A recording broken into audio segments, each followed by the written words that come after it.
Very very good morning to all of you. कैसे हो आप सभी दोस्तों? आज का जो हमारा सेशन है वो एनसीईआरटी बुक क्लास 6 हनीशकल की एक पोयम है जिसका नाम है अ हाउस अ होम। तो इसके जो राइटर हैं वो है लॉरेन एम हैली। तो हम इसी पोयम को आज देखने वाले हैं और कोशिश करेंगे कि अच्छे से इसे डिस्कस करें।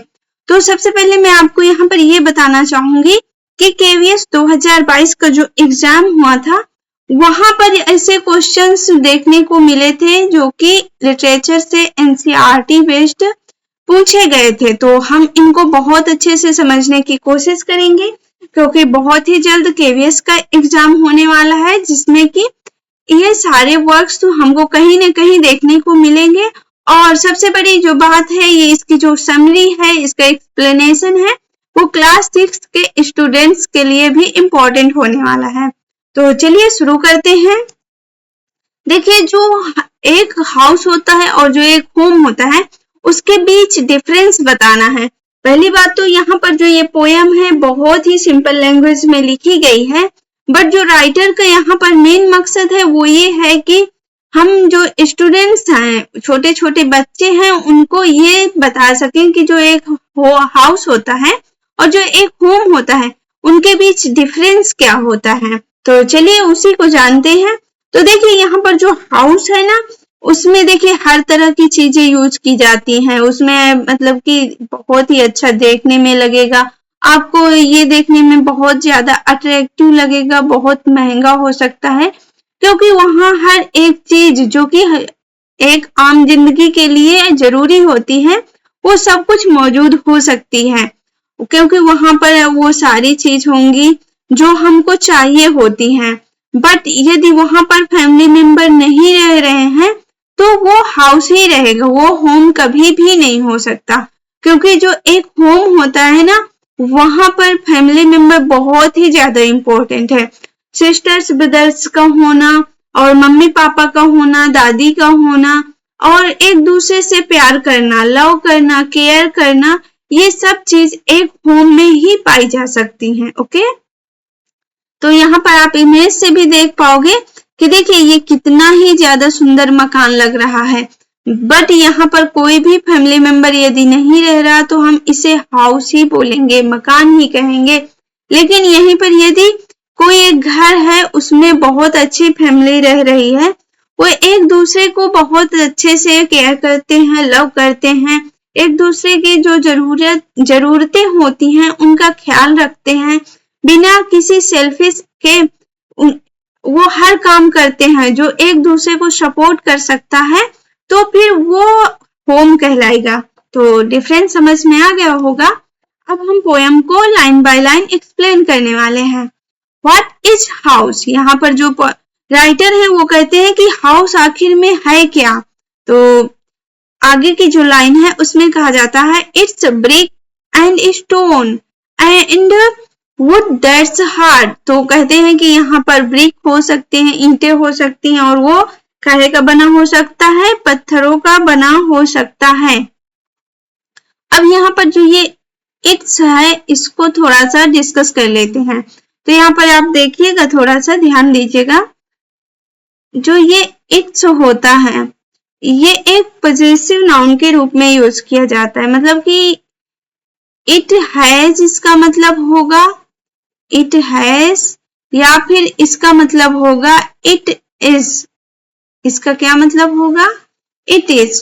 तो ये पोजीशन को शो करता है और यहीं पर एक जो दूसरा है वो इट्स होता है, जरा उसे भी देख लेते हैं। तो देखिए जो ये इट होता है ये किसको दिखाता है?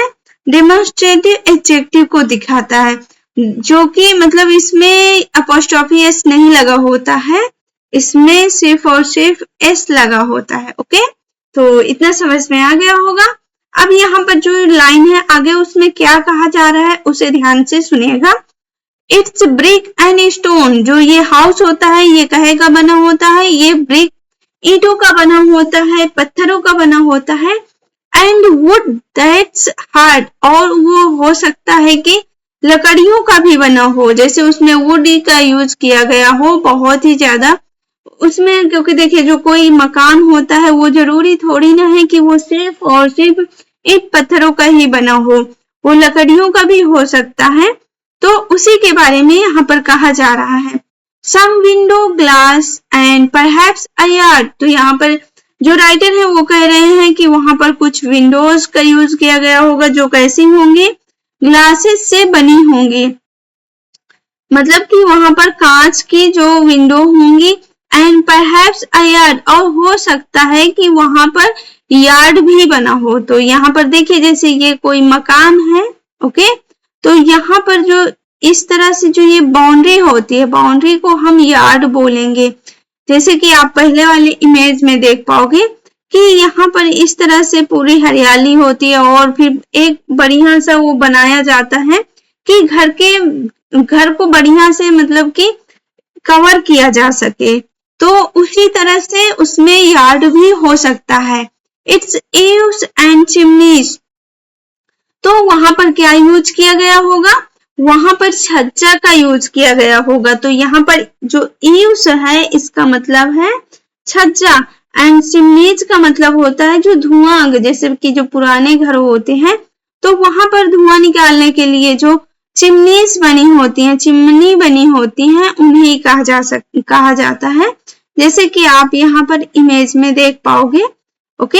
एंड टाइल फ्लोर्स, और वहां पर जो मकान है उसमें जो उसका फर्श है वहां पर टाइल लगी हो, ऐसा मकान हो सकता है। एंड लॉट्स ऑफ डोर, और हो सकता है कि वहां पर बहुत सारे दरवाजों का भी प्रयोग किया गया हो। तो यहाँ पर आप देख सकते हैं कि जब एक मकान होगा तो उसमें जो ग्लास की विंडो होंगी, डोर्स बहुत सारे होंगे, छज्जा का यूज किया गया होगा और चिमनीज होंगी। तो ये जितनी भी चीजें यहाँ पर बताई गई हैं तो वो एक हाउस को बताती हैं कि ये सारे कैरेक्टरिस्टिक एक हाउस में हो सकते हैं।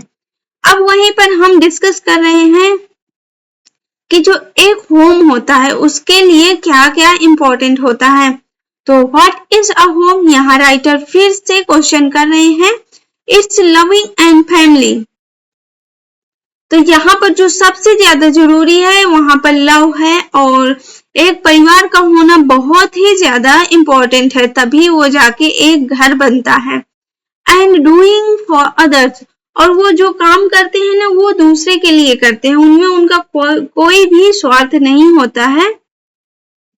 इट्स ब्रदर्स एंड सिस्टर, तो और वहां पर भाई हो सकते हैं, बहन हो सकती हैं, जो एक दूसरे से झगड़ा भी करेंगे और एक दूसरे की हेल्प भी करेंगे।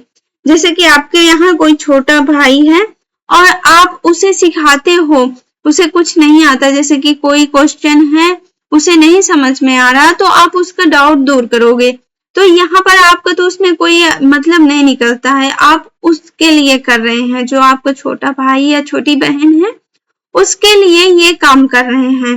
एंड फादर्स एंड मदर्स, और वहां पर कौन हो सकता है, माता पिता होंगे। जो एक होम होगा वहां भाई बहन होंगे, माता पिता होंगे, और वो बिना किसी सेल्फिश रीजन के एक दूसरे की हेल्प करेंगे, एक दूसरे के काम करेंगे।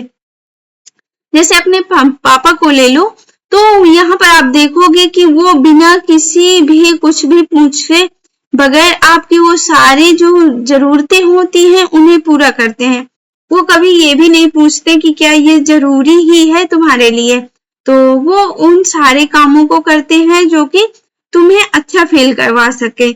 और मम्मी की बात करो तो वो पूरा दिन जैसे किचन में काम करती हैं, खाना बनाती हैं, पहले सुबह ब्रेकफास्ट बनाती हैं, उसके बाद लंच और फिर रात में डिनर बनाती हैं, और भी घर के बहुत सारे काम होते हैं जो कि मम्मा करती हैं।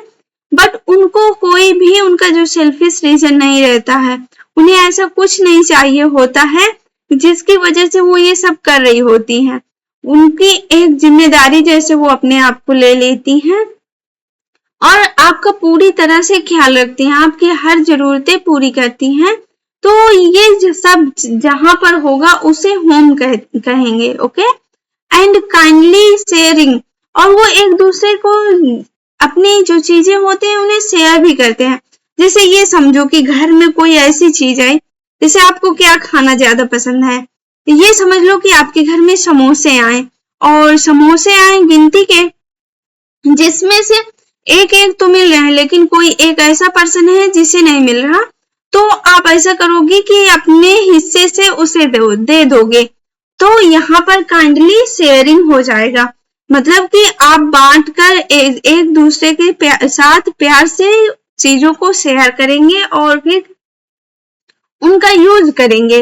And showing your loved ones, और एक दूसरे को ये एहसास दिलाएंगे कि वो पर्सन आपके लिए कितना ज्यादा इम्पोर्टेंट है, आप उससे कितना प्यार करते हैं और कितनी ज्यादा केयर करते हैं।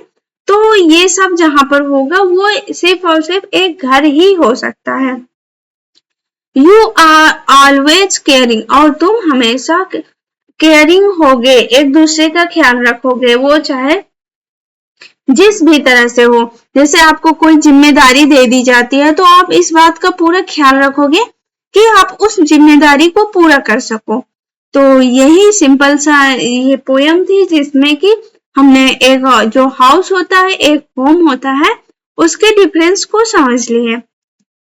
ओके, तो आई होप कि वीडियो पसंद आई होगी। प्लीज जो भी चैनल में नए हो चैनल को सब्सक्राइब जरूर कर लें और शेयर भी कर दें। मिलते हैं नेक्स्ट सेशन में, तब तक के लिए thank you very much. Have a nice day.